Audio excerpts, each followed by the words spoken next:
Hello guys, कैसे हो आप सभी लोग। आशा करती हूँ अच्छे होंगे। तो आज मैं बता रही हूँ आम से पुआ बनाने की साधारण सरल विधि।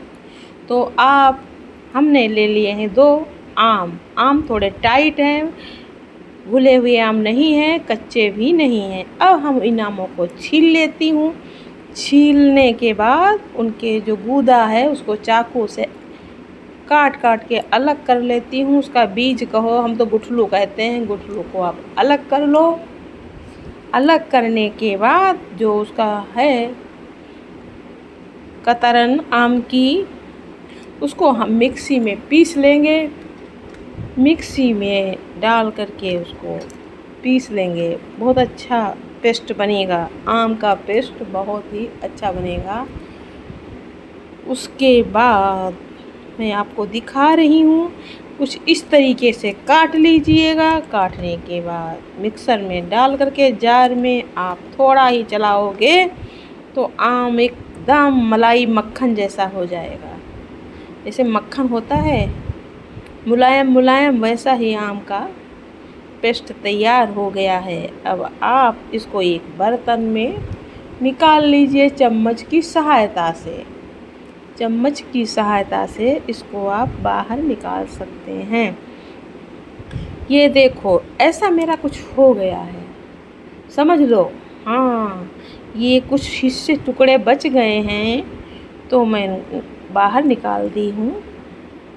अब मैंने 1 कटोरी गेहूं का आटा ले लिया है, जो जिससे हम रोटी डेली खाते हैं वही। और हमने 1 कप दूध, साधारण घर का दूध 1 कप, उसमें करके हम चम्मच से चला रहे हैं। इसको इस तरीके से चलाएंगे कि सब आटा गेहूं का और आम का जो पेस्ट है वो एक में मिल जाए आराम से, दूध की सहायता से। इसमें हमने पानी नहीं डाला है, इसमें कोई और चीज़ नहीं मिलाई है। कुछ इस तरीके से मेरा तैयार हो गया है, जैसे आप बनाते हैं, हमारे यूपी में गुलगुले बनते हैं। अब हम एक छोटे से भगोने में, कढ़ाई में, जिसमें आप चाहें 100 ग्राम के आसपास चीनी ले सकते हैं। 2 आमों के लिए 100 ग्राम के आसपास। जैसा आप मीठा पसंद ज़्यादा हो तो आप ज़्यादा ले लो, वैसे हम अनुपातित बता रहे हैं, क्योंकि आम खुद मीठे होते हैं। गेहूं का आटे में भी मिठास होती है।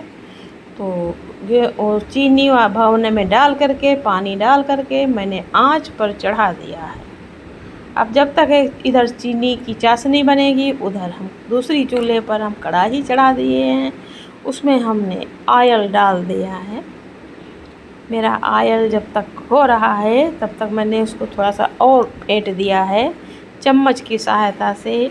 फिर हम चम्मच की सहायता से, जैसे आपको आसान पड़े, जब मेरी चिकनाई हो जाए उसमें हम उसको डाल देंगे। अब उसके ऊपर हम बार बार चिकनाई को ऊपर से डालते रहेंगे, क्योंकि ये थोड़ा चिकना है तो आसानी से पक जाए। उसके ऊपर जब चिकनाई घी हम डालेंगे बार बार करके तो आसानी से छूटेगा, ऊपर भी पकेगा। तो कुछ इस तरीके से मेरा ये एक तरफ हो गया है। अब उसको हम बहुत ही आसानी से पलट देंगे। इस तरीके से मेरा ये तैयार हो गया है। अब जामुन के पत्ते मैं ले आई हूँ तोड़ करके, उस पर रख रही हूँ। एक गुलाब का फूल था, वो अपने फ्रेंड के लिए मैं ले आई हूँ। अब मैं सेकंड नंबर की प्रक्रिया पर फिर मैंने एक डाल दिया है। आप भी ऐसे हिसाब से डालिए। मैंने बनाया है, पहली बार ही बनाया है, जो भी थोड़ी बहुत कमी रह गई हो उसको आप लोग संभाल लीजिएगा। लेकिन इतना तो पक्का पता है, टेस्टी बहुत होंगे, इंटरेस्टिंग होंगे। ऐसे करछुल चमचे की सहायता से आप उस पर बार बार चिकनाई को ऊपर करेंगे तो आसानी से धीमे धीमे करके ऊपर भी वो पकते रहेंगे। छन छन करके पक रहे हैं। अब हम बहुत बड़ी तैयारी कर रहे हैं। और मैं बार बार वीडियो रखती हूँ फ़ोन, फिर हाथ धुलती हूँ, फिर पोंछती हूँ। कितना कलर प्यारा हो रहा है देखिएगा। थोड़े मेरे आकार में कमी रह गई है। अब चाशनी में हम इसको डाल रहे हैं। कोई हम दिखावा नहीं कर रहे हैं कि अच्छा डालें, वही आपको दिखाएं। जैसा मैं बना रही हूँ सब आपके आँखों के सामने है।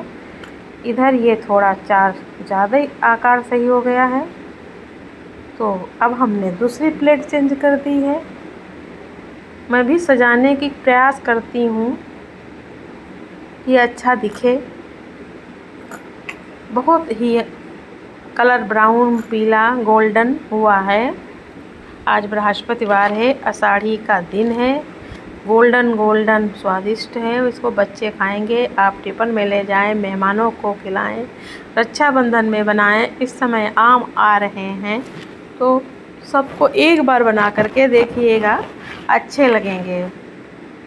आपकी इच्छा हो तो चीनी की उसमें कीजिए, ना इच्छा हो तो आप ऐसे ही खा सकते हैं। आप चाहें तो इसको थोड़ा सजा सकते हैं काजू मेवा से।